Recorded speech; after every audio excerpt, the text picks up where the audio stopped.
falta el doctor Aristides.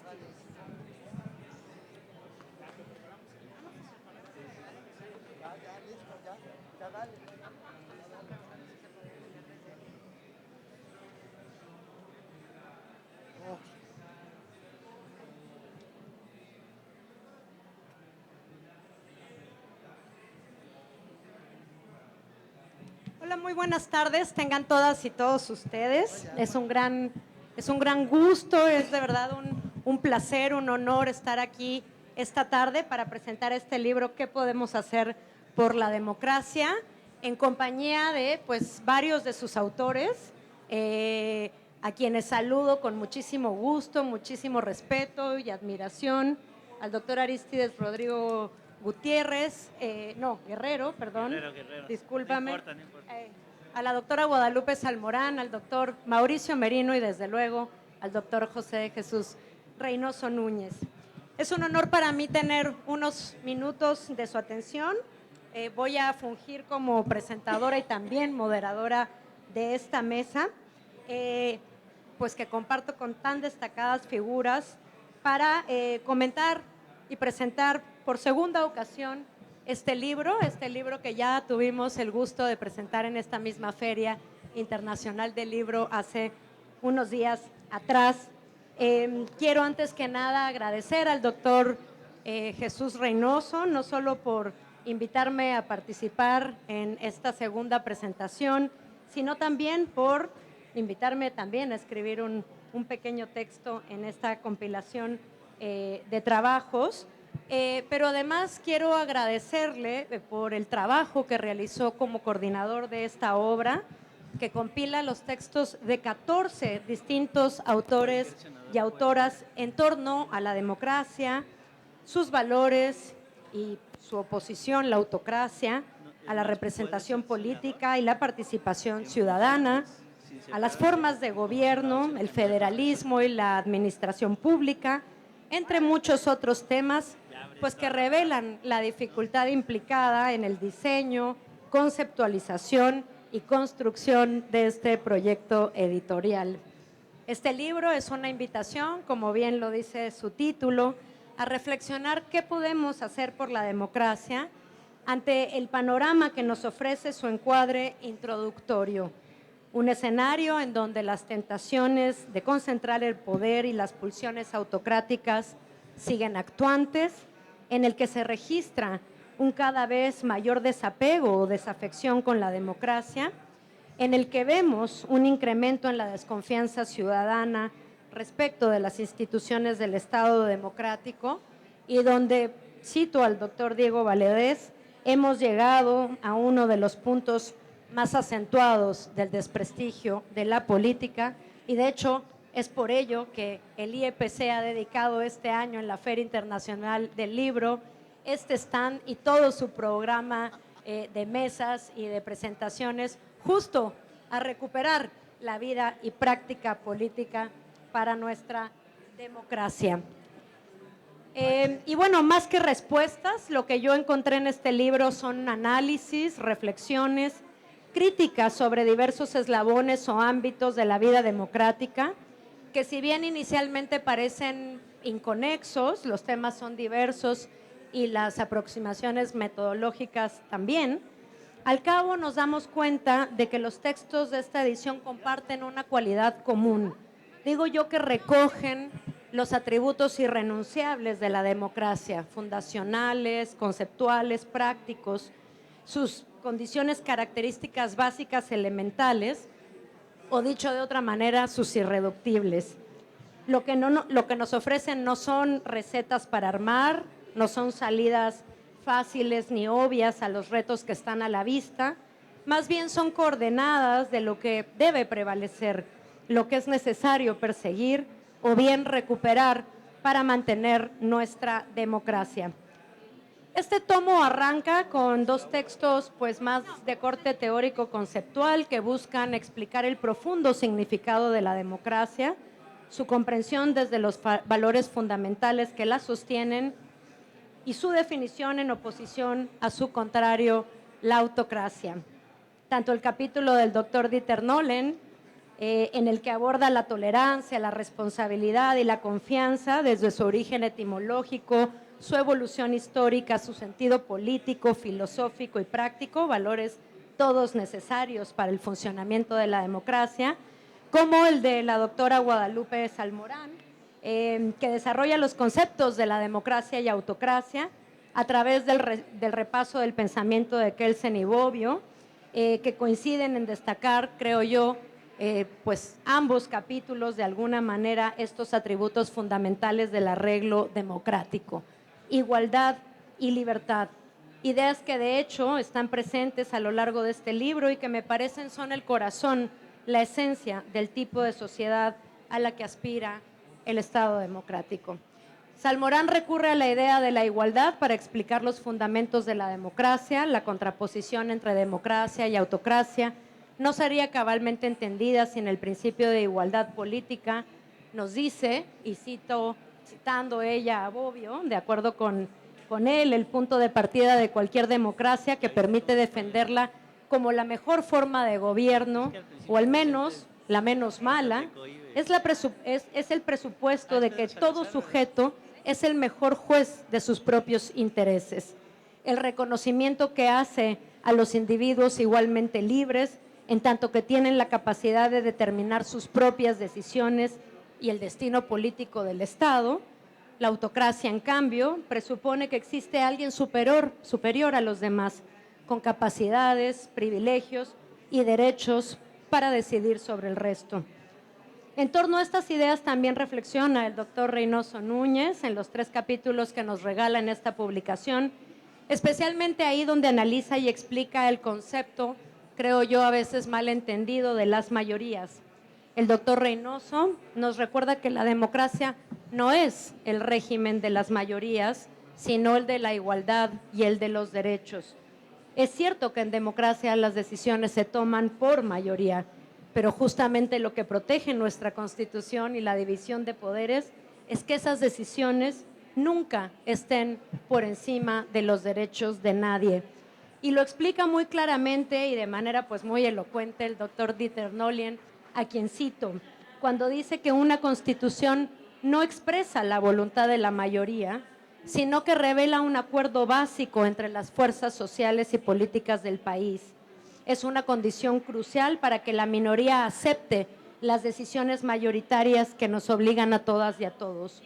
Los derechos humanos y las libertades no están a disposición de ninguna mayoría, son garantizados por la propia Constitución y protegidos por un tribunal constitucional.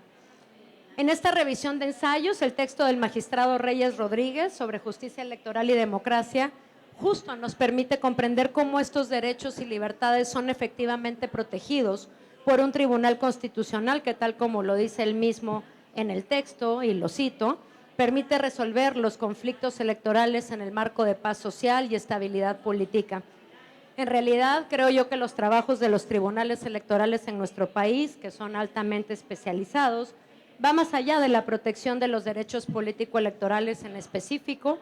Su trascendencia es mucho mayor, creo que tiene un efecto pues, de orden estructural para el ejercicio de derechos y libertades todas. Y para explicarlo, Reyes también recurre a la reflexión de las mayorías y nos dice que la justicia electoral se enfrenta a la tarea de equilibrar la legitimidad de la decisión mayoritaria con la protección de los derechos fundamentales de todas y todos los ciudadanos, y que el desafío es defender los derechos electorales de grupos minoritarios en contextos de mayorías electorales. Es una de las piezas centrales para asegurar que la democracia sea inclusiva y justa y que las voces de todas y todos los ciudadanos sean respetadas y consideradas en igual medida. Sobre esta noción de inclusión también nos habla el magnífico texto de Carolina Gilás, que aborda el tema de la representación política primero desde una perspectiva conceptual, para explicar la relevancia de la construcción de una representación plural e incluyente, y que después aterriza analizando el caso mexicano, en donde ofrece una mirada pues más práctica, más aterrizada, real, con datos y estadísticas sobre el avance en la representación política de las mujeres en México, así como de las personas indígenas y otros grupos históricamente excluidos de la representación política. La pluralidad es un rasgo distintivo de la democracia, pues es el reflejo de una sociedad libre, de personas con distintos intereses, preferencias, ideologías, preocupaciones y prioridades que son consideradas por igual, que tienen todas un lugar en nuestra vida social, en nuestra convivencia colectiva y en el destino de nuestro futuro. Hay otros textos importantes en la reflexión sobre los irreductibles de la democracia, como el capítulo del doctor Mauricio Merino, aquí presente, sobre los instrumentos para combatir la corrupción, en el que explica su notable, su importante desarrollo en los años posteriores a la transición democrática, pero que también nos dice que a pesar de esos avances, el empleo de estos instrumentos, digo yo, el ejercicio de estos derechos, sigue siendo sujeto de resistencia, cuando no de asedio gubernamental. Y con ese pesimismo bien fundado del doctor Merino, nos muestra cómo, no obstante el avance legal e institucional, ese nuevo sistema, la transparencia, la rendición de cuentas, etcétera, no se ha podido implementar a cabalidad porque el gobierno, y lo cito, no vaya a ser que se piense que lo digo yo, el gobierno mexicano ha preferido volver a la captura y el control directo de las instituciones encargadas de combatir la corrupción, y concluye, y sigo citando, que en México hemos vivido en un largo y lamentable desencuentro histórico entre las normas jurídicas y las prácticas cotidianas, nos dice Merino. Y la verdad es que esta visión crítica que nos aterriza de golpe contra el piso es una realidad que ha socavado los atributos de libertad e igualdad fundamentales para la democracia en todos los ámbitos de la vida pública nacional y subnacional. Hay muchos más textos que me gustaría referir, pero luego estos rigurosos minutos de la FIL pues resultan insuficientes para abordar tan amplia diversidad de temas que nos invita esta publicación. La radiografía de las formas de gobierno democrático que nos ofrece Arturo Núñez, los retrocesos o backsliding, como le llama, democráticos del sistema presidencialista que nos reporta Antonio Garrido, la transparencia como herramienta de defensa de la democracia de Arístides Rodrigo, en contraste con el análisis de Agustín Basabe sobre federalismo y caciquismo en México, entre otros. Son 14 autores y autoras. Termino. La democracia es una creación venturosa que aspira a una sociedad de libertades, pero también a una sociedad de iguales, en donde todas y todos tenemos los mismos derechos y las mismas obligaciones. Creo que no hay capítulo en este tomo que no retome esos atributos estelares de nuestra democracia: igualdad y libertad. Si hay algo en este libro que conteste a la pregunta ¿qué podemos hacer por la democracia?, creo que es justo esto: hacer prevalecer esos atributos fundamentales, esas aspiraciones democráticas para vivir en paz. Muchísimas gracias. Voy ahora a cederle la palabra. Gracias.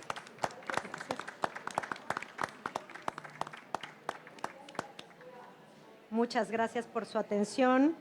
Voy a cederle entonces ahora sí la palabra al doctor Mauricio Merino Huerta, no sin antes tomar unos segundos para decir pues lo que creo que ya todo mundo aquí sabe, pero no puedo dejar de decir que es doctor en Ciencia Política por la Universidad Complutense de Madrid, ha sido profesor investigador en el Colegio de México y del CIDE, es miembro del Sistema Nacional de Investigadores Nivel 3 y de la Academia Mexicana de Ciencias, fue consejero electoral del primer IFE autónomo de 1996 al 2003 y desde 2020 dirige el Instituto de Investigación de Rendición de Cuentas y Combate a la Corrupción de la Universidad de Guadalajara. Doctor Merino, un honor como siempre. Es suya la palabra.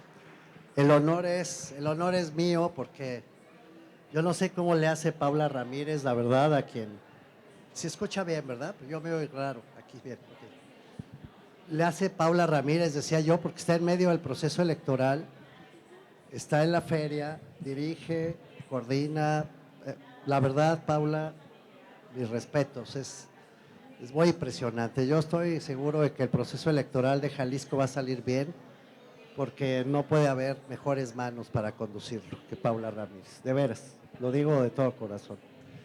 Y me siento muy halagado, muy honrado de que no solo me inviten a la presentación, José, muchas gracias, compartir además con gente a la que admiro mucho. Guadalupe, gracias, gracias por estar permitiéndome este momentito y bueno, haber sido invitado a escribir a este libro por José Reynoso y por Diego Valadez. Muchas gracias por la oportunidad. Lo leí y me quedé pensando, ¿cómo puedo expresar lo que me hizo sentir este libro después de leerlo y de platicar con Valadez, que me explicó los detalles y tal? Y me acordé de un chiste que hace Adam Chiborsky en uno de sus libros. Arranca un libro, Chiborsky, contando la historia de un individuo que va en la Plaza Roja de Moscú, cuando todavía está el régimen soviético vigente, y va con el frío de Moscú, este individuo repartiendo unos flyers, ¿no? Unos folletos así, bajo el saco, obviamente de manera clandestina. Y entonces la policía roja de Moscú, así se le llamaba, ¿no? Lo detiene, claro, porque esto está prohibidísimo, y le quita los pasquines aquellos y descubre que no dicen nada, son hojas en blanco. Y cuenta Chiborsky que le dicen, oiga, qué raro, ¿por qué no dice nada? Y contesta el tipo, porque ya todo el mundo sabe. No tenía que hacerlo, no había que escribir nada, todo el mundo sabía, bastaba con repartir el pasquín. Bueno, no soy bueno para contar chistes, evidentemente, pero la idea queda plasmada, es decir, ya todo el mundo sabe. Cuando uno revisa este libro, no hace sino confirmar que ya sabemos. ¿Qué sabemos? Sabemos dónde están los problemas que nos están lastimando. Sabemos muy cuidadosamente, lo hemos sobrediagnosticado incluso, cómo resolver o de qué manera por lo menos abordar la definición de esos problemas. Podemos debatir sobre las salidas, que siempre son debatibles, polémicas, pero la definición del problema y sus causas están razonablemente reconocidas por cualquiera que sepa leer.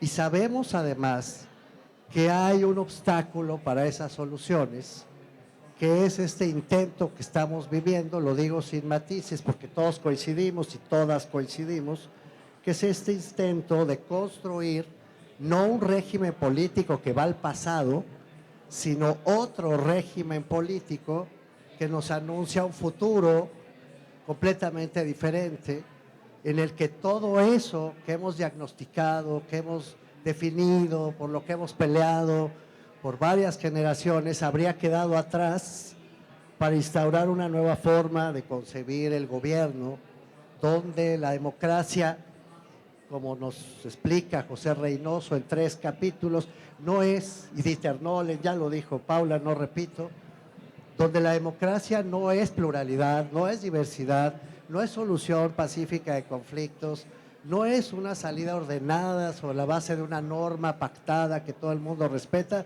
sino es mayoría.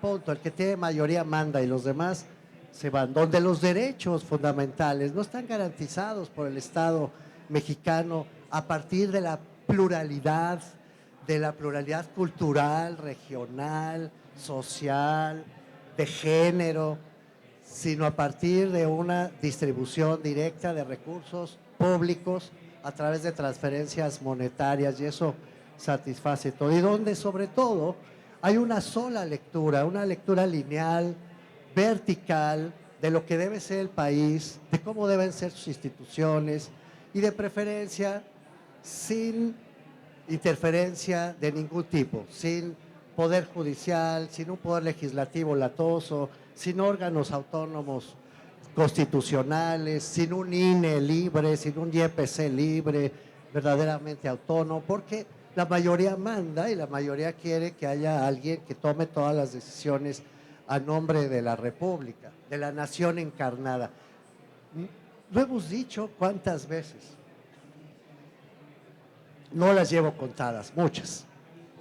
Pero sí tengo que decir, aprovechando que está aquí mi querido amigo Pedro Salazar, a quien le respeto casi fanáticamente, que cuando dije hace como, no me dejará mentir, 3 años, 3 y medio, no sé hace cuántos años, que tuviéramos mucho cuidado con lo que estaba pasando, porque esto iba a desembocar en un populismo que podía parecerse al fascismo si se eliminaban todos los contrapesos. Me cayeron a palos, y hay testigos.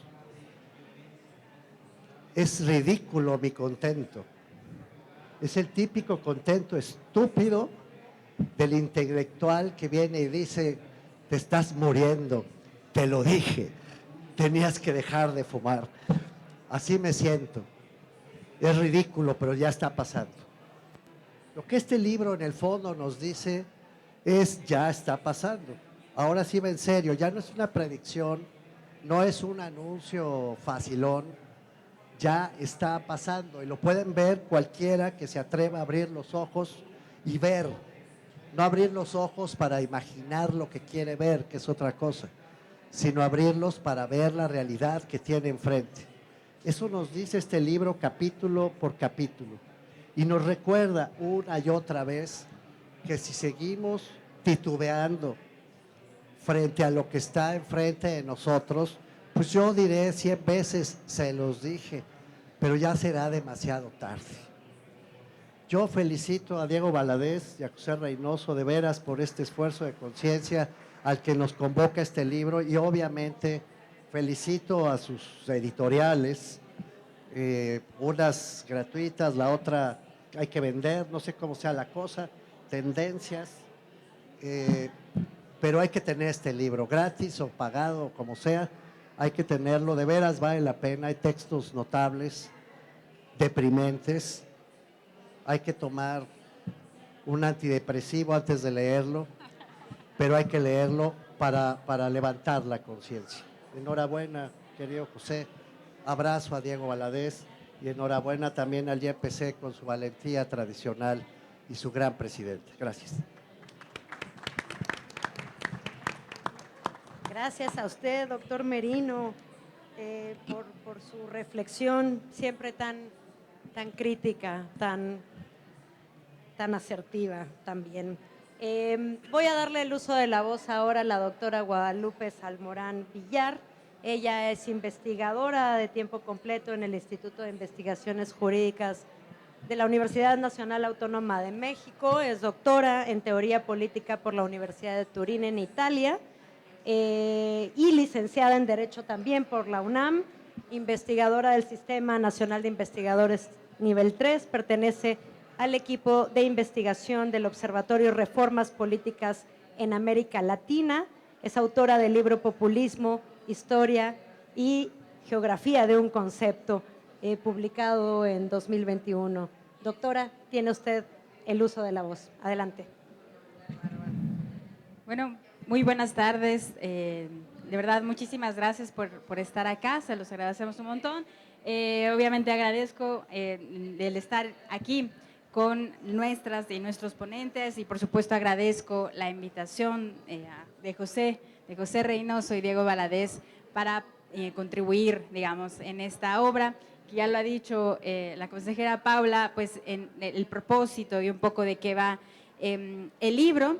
Es un libro que invita sobre todo a pensar sobre la democracia, sobre su significado, sobre sus alcances, y para eso hacemos como varias contribuciones que tocan varios temas, pero no solamente teóricos, hay unos eminentemente teóricos, por ejemplo, como el mío, pero hay otros también que hacen, y ya lo ha dicho el profesor Merino, un diagnóstico, ¿no?, situado sobre el contexto mexicano. Actualmente, pues, es un lugar común en la literatura también, no solamente en los medios, de que actualmente, no solamente en México, sino a nivel regional y global, hay como una creciente desafección hacia la democracia, ¿cierto? Y sobre todo a la actuación de ciertas instituciones, sus pilares fundamentales, la actuación de la clase política y de los partidos políticos. Pero lo que hay ahora, que digamos no hay nada bajo el sol, pero se habla de un giro, de giros autoritarios o de repulsiones o regresiones autoritarias. Y lo que llama la atención respecto de estas pulsiones, digamos, regresivas de la democracia, es que no son como aquellas, digamos, amenazas hacia la democracia que vienen de rupturas institucionales, ¿no?, claras, las dictaduras militares, por ejemplo, sino más bien de regresiones que a veces son imperceptibles. Ya lo decía el profe Merino, o sea, de repente, a pesar de que algunos autores hemos puesto ahí las alarmas, pues en realidad pues no hay una preocupación, no sé si no hemos sabido calibrar a bien la naturaleza de estas regresiones. Y lo que llama la atención, digamos, en mi texto, pero también es un eje cardinal en este libro, es que estas, digamos, riesgos hacia la democracia vienen desde el poder, y específicamente de los poderes ejecutivos, ¿no? Hay una pulsión de concentración del poder, y precisamente por este venir a menos del papel de los poderes legislativos, ¿no?, de lo que hacen las asambleas o lo que hacen los partidos políticos en los parlamentos. Y es que lo que decimos varios en este libro es como que se han impuesto en el debate público, en la opinión pública, ciertas ideas sobre el significado de la democracia, ¿no? Hay esta tendencia a reducir el significado de la democracia a lo que estamos por vivir, o ya estamos viviendo en México, sobre los procesos electorales, pero también, ya lo decía también Paula, a una cierta concepción de la regla de la mayoría. Hagan cuenta como si la democracia, se tratara de una visión mayoritaria, ¿no?, según la cual quien tenga el mayor número de votos una vez en el Parlamento tiene el derecho a decidirlo todo, unilateralmente, sin escuchar a sus contrapartes, sin escuchar a las fuerzas minoritarias. Y eso no nada más es una reducción de la democracia a la regla de la mayoría. Es como si hubiera esta visión, digamos, les decía, de la democracia mayoritaria o hegemónica, ¿no?, como si fuese una demostración de fuerza de quien tiene el mayor número de imponer su voluntad sobre los otros. Y que también, pues, comulga bien con esta retórica que también percibimos en México, pero también en otros países de América Latina, de apelaciones, ¿no?, a la voluntad del pueblo, como si la voluntad del pueblo fuese una cosa preconstituida, y como si la función de las elecciones fuese revelar esa voluntad o ese respaldo popular que tiene un líder, que tiene un partido político, y ya, esa fuese la función de las elecciones. Y cuando en realidad lo que vemos, lo que nosotros insistimos de recordar en este libro, es que la democracia en realidad es un proceso de toma de decisiones complejo, pero también muy frágil, que requiere irremediablemente del compromiso de todes, de todas, de todos los que estamos involucrados desde la ciudadanía, pero también de nuestra clase política. Y les lo decía bien Paula, más que respuestas definitivas en este libro, lo que nosotros queremos hacer es detonar distintas preguntas a partir de distintos diagnósticos sobre la realidad mexicana.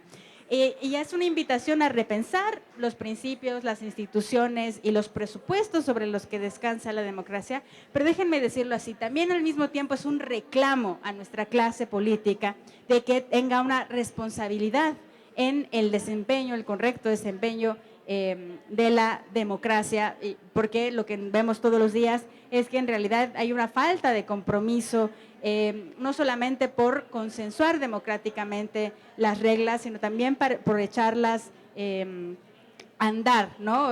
Se ha vuelto de moda en este país, pero también en otros, digamos, patear o hacer saltar la mesa cuando los resultados no son desfavorables. Y cuando lo que se trata, ¿no?, de democracia es que haya certidumbre sobre los procesos electorales e incertidumbre de los resultados. Y lo dice el propio Adam Przeworski, ¿no? El que haya comicios democráticos supone que haya algo en juego. Y ese que haya algo en juego presupone que se pueda perder, ¿no? Si no existe esta posibilidad, es como si las decisiones, como les decía anteriormente, pues ya estuvieran tomadas, y para qué tomarse, ¿no?, la molestia, como dice uno de sus libros, de hacer elecciones. Y bueno, me gustaría concluir con este recordatorio. La democracia no es algo así como un organismo vivo, ¿no? De que tiene anticuerpos que van a activarse ante las amenazas, ante los riesgos. Tampoco es el resultado de un proyecto definido por un partido, una sola fuerza política, o que se escribe o se instaura en un país por la llegada de cierto político con ciertas características. Tampoco es una entelequia, la democracia no es un proyecto resultado de la abstracción que un grupo de intelectuales hicieron sobre lo que significa. No, la democracia es una construcción colectiva. Es el resultado de un conjunto de reglas que hemos establecido los seres humanos sobre la toma de decisiones políticas, que es el resultado de pruebas y errores.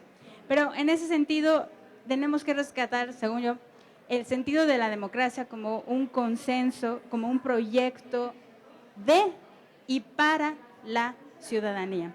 Y en ese sentido me encanta que precisamente la apuesta de este stand del OPLE de Jalisco sea recuperar el sentido de la política. Muchísimas gracias.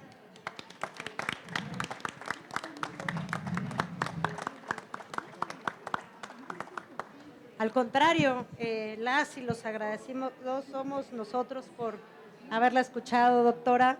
Voy a ceder ahora el uso de la voz al también doctor, puros doctores menos yo. Bueno, yo soy funcionaria y presidenta. Bromeo. Al doctor Arístides Rodrigo Guerrero García. Él es doctor en ciencia política y tiene una maestría en estudios políticos europeos por la Universidad de Heidelberg en Alemania. Perdón, José de Jesús Reynoso, perdón. Ya quisiera yo también tener los estudios. Yo dije, oye, qué coincidencia. Y también trabajó con Dieter Nolen. No, no es. Ya quisiera. Perdón.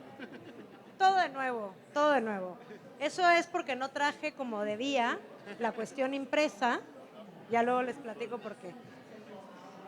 El doctor Arístides Rodrigo, ya otra vez mal, Guerrero, es licenciado, especialista, maestro y doctor en Derecho por la Universidad Nacional Autónoma de México. Cuenta con una maestría en Derecho Parlamentario y Estudios Legislativos por la Universidad Complutense de Madrid. Es profesor de la Facultad de Derecho de la UNAM, donde imparte las asignaturas de Derecho Constitucional y Derechos Humanos. Y desde diciembre de 2018 fue designado como comisionado ciudadano del Info Ciudad de México, del cual ahora es presidente. Le doy la palabra, doctor, adelante. Muchas gracias, Paula. Ya quisiera yo haber sido alumno, al igual que José, del profesor Dieter Nolen. Es a quien más he seguido yo en la vida académica como estudioso de los sistemas electorales. Y justo el profesor Nolen tiene una máxima: el contexto hace la diferencia. Es una máxima del profesor Nolen y precisamente la democracia mexicana se ha ido moldeando a partir del contexto mexicano. Y me voy a referir al origen precisamente del derecho de acceso a la información, que tiene como punto de partida en realidad una reforma político-electoral, la reforma del 6 de diciembre de 1977, que fue en realidad, insisto, una reforma político-electoral que, por ejemplo, llevó a la Constitución los partidos políticos, que da vida a la figura de la representación proporcional en México, pero también por ahí se le escapó al legislador incorporar al artículo 6º de la Constitución una máxima: el derecho de acceso a la información será garantizado por el Estado. Y con eso se logró un boom del derecho de acceso a la información, pero ese boom llegó 20 años después. ¿Por qué? Porque en 1982, cuando se presenta la primera solicitud de acceso a la información por un académico de la Universidad Nacional Autónoma de México, el doctor Ignacio Burgoa, pregunta al Estado mexicano: ¿a cuánto asciende la deuda del Estado mexicano después del sexenio de José López Portillo? Y tratando de hacer ejercicio o tratando de hacer uso del derecho de acceso a la información, y le contestaron que no, que el derecho de acceso a la información era únicamente para saber las propuestas de los candidatos y de los partidos políticos, y en una muy desafortunada interpretación de la Suprema Corte de Justicia de la Nación, en el amparo en revisión 10.556/83, resuelve que el derecho de acceso a la información no era para cualquier persona, no era para los ciudadanos. Tuvieron que pasar más de 10 años, 1996, para que en el caso Aguas Blancas hubiera una nueva interpretación de la Suprema Corte de Justicia de la Nación, y ha sido a golpe de sentencias como el derecho de acceso a la información ha logrado tener vida. Y me refiero, o lo digo así, a golpe de sentencias, porque también jugó un papel importante el Sistema Interamericano de Derechos Humanos en casos como el Clos Reyes contra Chile. Clos Reyes contra Chile fue fundamental para lograr darle fuerza al derecho de acceso a la información y lograr interpretar el propio Pacto de San José en aras de lograr que este artículo 6º de la Constitución cobrara vida y que fuera hasta el año 2002 cuando tuviera nuestra primera ley federal de transparencia, que hoy en día ya ha logrado ir evolucionando al grado de contar como una obligación específica para los poderes judiciales la publicación de absolutamente todas las sentencias. Pero una vez que hicimos un recorrido por el derecho de acceso a la información y la reforma constitucional de 6 de diciembre de 1977, pues implica también conocer cuáles son los grandes retos que existen hoy en día en materia de acceso a la información.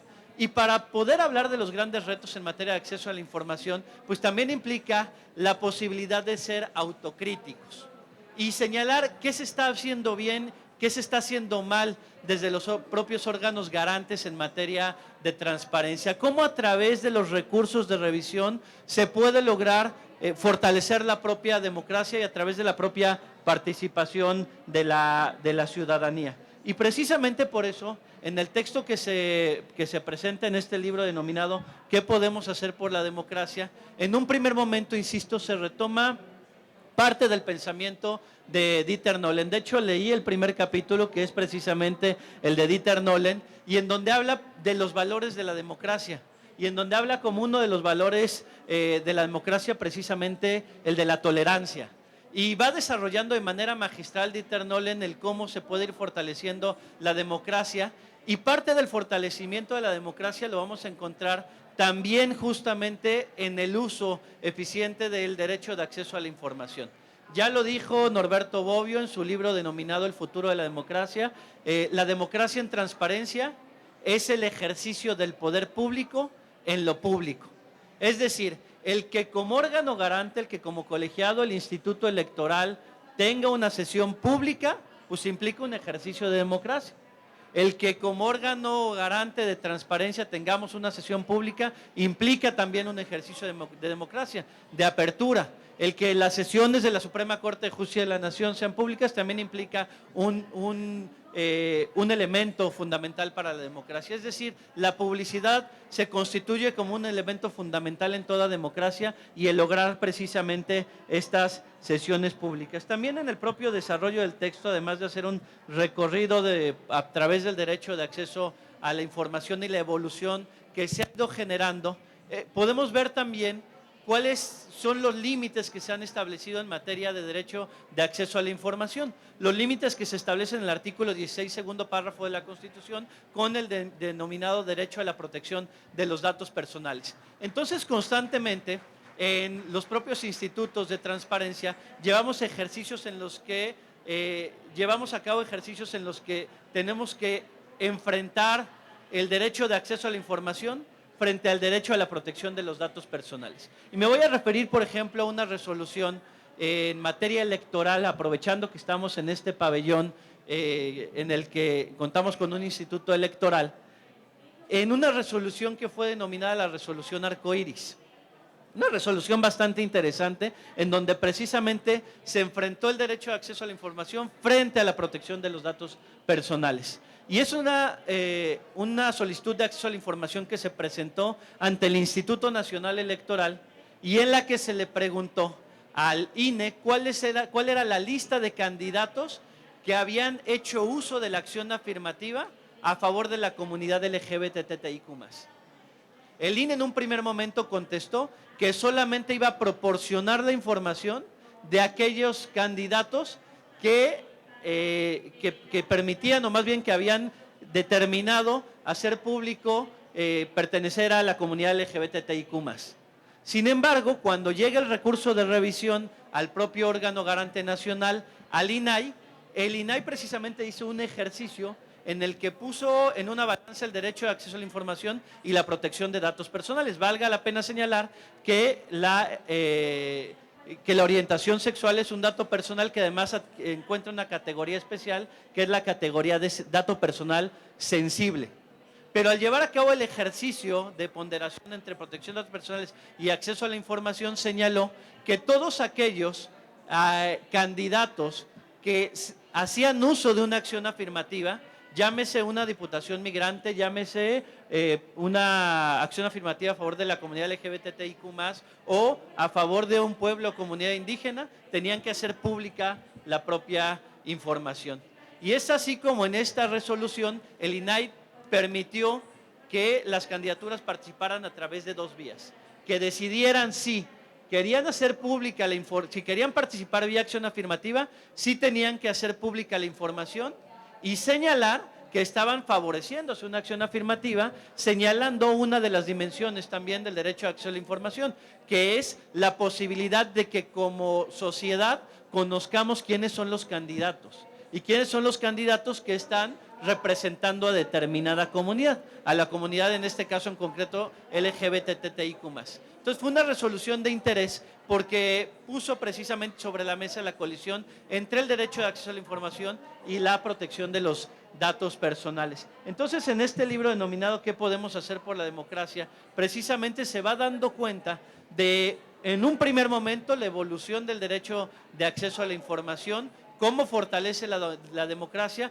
pero también haciendo referencia a casos ante la Corte Interamericana de Derechos Humanos y cómo constantemente se encuentra una colisión y una solución que se tiene que dar desde los órganos garantes entre el derecho de acceso a la información y la protección de datos personales. No me resta más que felicitar a José Reynoso por haber coordinado junto con el profesor Dieter Nolen esta obra, y esta obra en la que precisamente no tiene desperdicio. Leer a Arturo Núñez, leer a Mauricio Merino, leer naturalmente a Paula Ramírez y a Guadalupe Salmorán, pues fue un privilegio, y bueno, seguramente será un libro que será difundido, ampliamente discutido. Creo que eso es importante, que se dé a conocer, que esté en la mesa de debate y que bueno, se puedan conocer todos los posibles puntos de vista al respecto.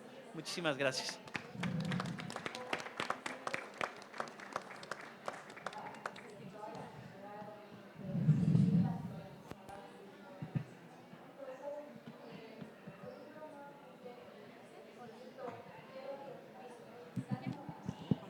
Sí, ahí.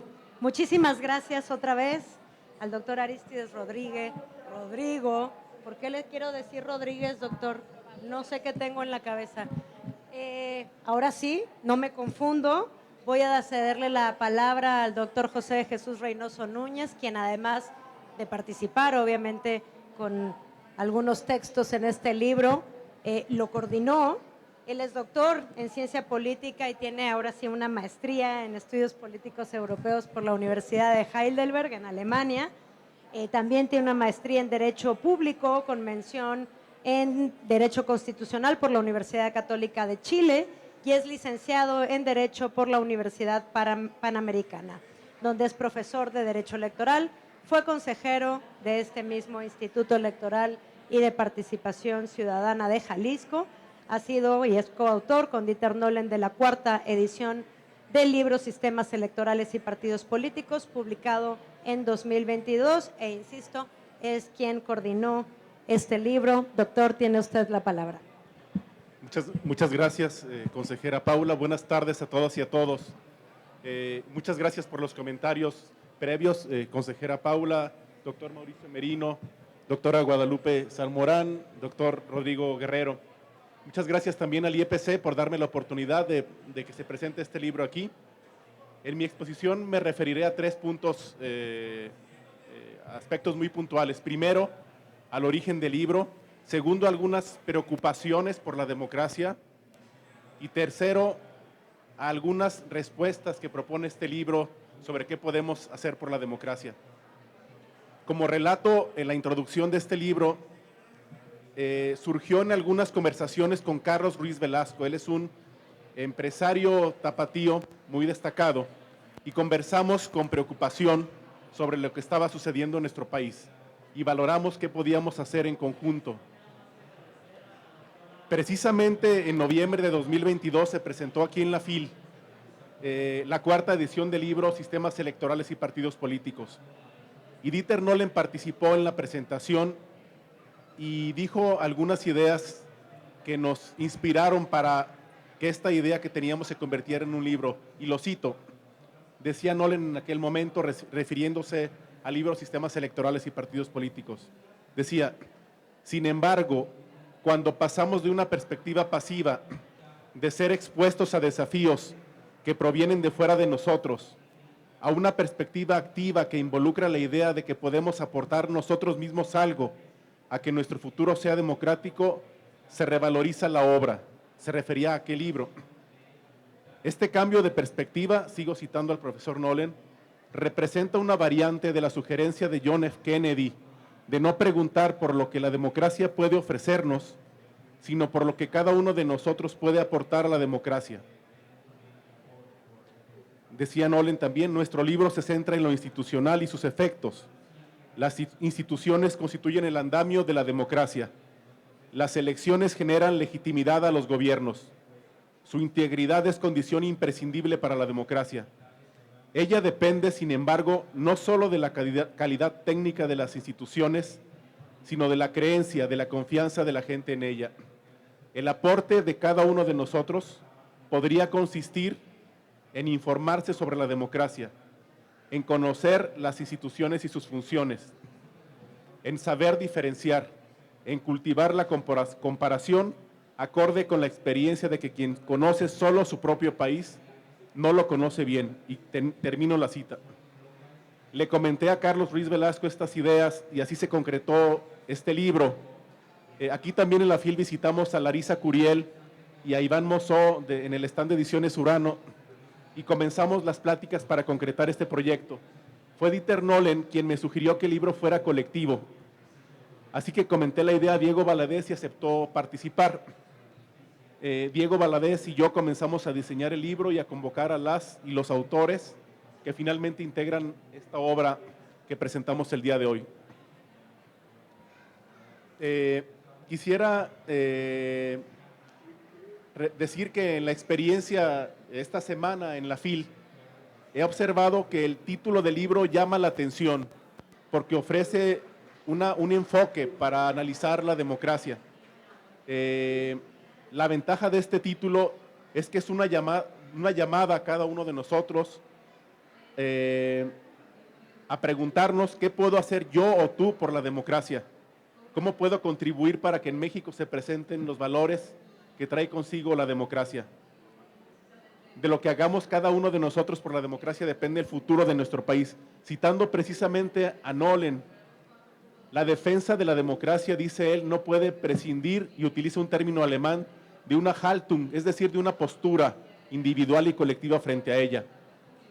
Y hay que decirlo con toda claridad, todavía tenemos la oportunidad de hacer algo por la democracia, pero esta oportunidad no durará para siempre. Mencionaré ahora algunas preocupaciones sobre la democracia cuando surgió el libro y algunas nuevas preocupaciones. Por supuesto, las digo a título personal. Preocupa, por ejemplo, en México, y esa fue alguna de las preocupaciones que motivaron este libro en lo personal, que a pesar de que se ha negado constantemente, se estén importando diseños institucionales que comparativamente han demostrado resultados nocivos para la democracia. Por ejemplo, la revocación de mandato a nivel presidencial, que solo existía en Bolivia, Ecuador y Venezuela, países que ya se convirtieron en autoritarismos plebiscitarios, aunque algunos han intentado recuperar la democracia. Habría que preguntarse por qué los que toman esas decisiones toman como modelo en el ámbito de la democracia participativa o directa a Venezuela y no a Uruguay, por ejemplo. Había, otro ejemplo, la propuesta de elegir a los ministros o ministras de la Corte por voto popular, que solo existe en Bolivia con resultados muy problemáticos. Un ejemplo más, esto lo acabo de ver hace unos días. El CONACYT organizó un foro para democratizar la justicia en México e invitó a ese foro a un magistrado de la Sala Constitucional del Tribunal Supremo de Venezuela para tomarlo como modelo, de democratización de la justicia. O sea, tomar como modelo, hay que decirlo con toda franqueza, ese tribunal venezolano que está cooptado por el régimen de Maduro. Este tribunal que ha sido uno de los operadores de la destrucción de la separación de poderes en Venezuela. Y surgen nuevas preocupaciones. Preocupa que, por ejemplo, ayer el gobernador de Nuevo León haya intentado desconocer una decisión del Congreso del Estado y lesionar con ello la separación de poderes. ¿Qué podemos hacer por la democracia desde la academia? Como ha dicho también el profesor Nolen, en la academia no cabe la diplomacia. Y ha dicho también, citando a Alexis de Tocqueville, no puedo ser tan cobarde para no decir las cosas como las veo. Y esa es la función de la academia en este momento. Paso a una tercera parte de mi exposición para concluir. Este libro contribuye con la pregunta de qué podemos hacer por la democracia y con algunas respuestas que obviamente no son todas las respuestas, pero son algunas respuestas que he intentado sintetizar. He intentado sintetizar en algunos puntos y lo que presento a continuación. Una primera respuesta es justo el título del artículo del profesor Nolen que dice: estudiar, vivir y defender los valores de la democracia, que son tolerancia, responsabilidad y confianza. Agrego a este título algo que mencionó el magistrado Reyes Rodríguez en la primera presentación y dijo: hay que mejorar los argumentos y no alzar la voz, dijo Reyes Rodríguez. Otra contribución del libro a esta pregunta, lo que dice Guadalupe Salmorán: distinguir los conceptos de democracia y autocracia y no mezclarlos, no confundirlos. Lo que dice Diego Valadez: tomar en cuenta que los liderazgos personalistas son incompatibles con la operación de las instituciones. Luego, otra propuesta, otra contribución: evitar que México se convierta en un autoritarismo plebiscitario. Y para ello, algunos puntos. Cuidar que los mecanismos de democracia directa complementen y no sustituyan a la democracia representativa. Y aquí agregaría también seguir a David Altman, que afortunadamente aquí la consejera Paula ha traído a ese instituto y han publicado algunas de sus obras. Y que es importantísimo seguir su visión sobre el tema de la democracia participativa. Otro punto: proteger la constitución de consenso y evitar que una mayoría imponga una asamblea constituyente en una nueva constitución. Evitar que el poder de la mayoría sea absoluto. Preservar la separación de poderes, garantizar que la minoría se pueda convertir en mayoría, es decir, que pueda haber alternancia en el poder. Sustituir los discursos de amigo-enemigo, los discursos de polarización, por los discursos enfocados en el civismo en la política. Garantizar una representación política plural como fundamento de la democracia, con la representación de las mujeres, de la población indígena y afromexicana y de otros grupos para salvaguardar los derechos de las minorías, lo que fomenta una cultura de la tolerancia y reduce la polarización, como señala Carolina Gilas. Alertar sobre el riesgo del crimen organizado en las elecciones. Preservar y fortalecer a las instituciones electorales, OPLES, INE y Tribunal Electoral. Conocer las instituciones que pueden impedir y las que pueden ocasionar la erosión democrática en el presidencialismo. Defender el federalismo porque representa las distintas visiones del país. Defender la diferencia y defender la discrepancia. Y conocer los instrumentos de combate a la corrupción y los mecanismos de transparencia, respecto del gobierno y la administración pública y ejercerlos como herramientas de defensa de la democracia, como dice el doctor Mauricio Merino y Rodrigo Guerrero. Muchas gracias a todos los autores y autoras, Agustín Basabe, Antonio Garrido, Carolina Guilas, Rodrigo Guerrero, Eduardo Guerrero, Mauricio Merino, Dieter Nolen, Arturo Núñez, Paula Ramírez, Reyes Rodríguez, Guadalupe Salmorán, Ricardo Uvalle y Diego Valadez. Muchas gracias también a Carlos Ruiz Velasco como impulsor del libro, a quienes promueven este libro, a Ediciones Urano a través de Larisa Curiel e Iván Mosó, y a todos y a todas quienes hicieron posible que este libro sea una realidad. Muchísimas gracias.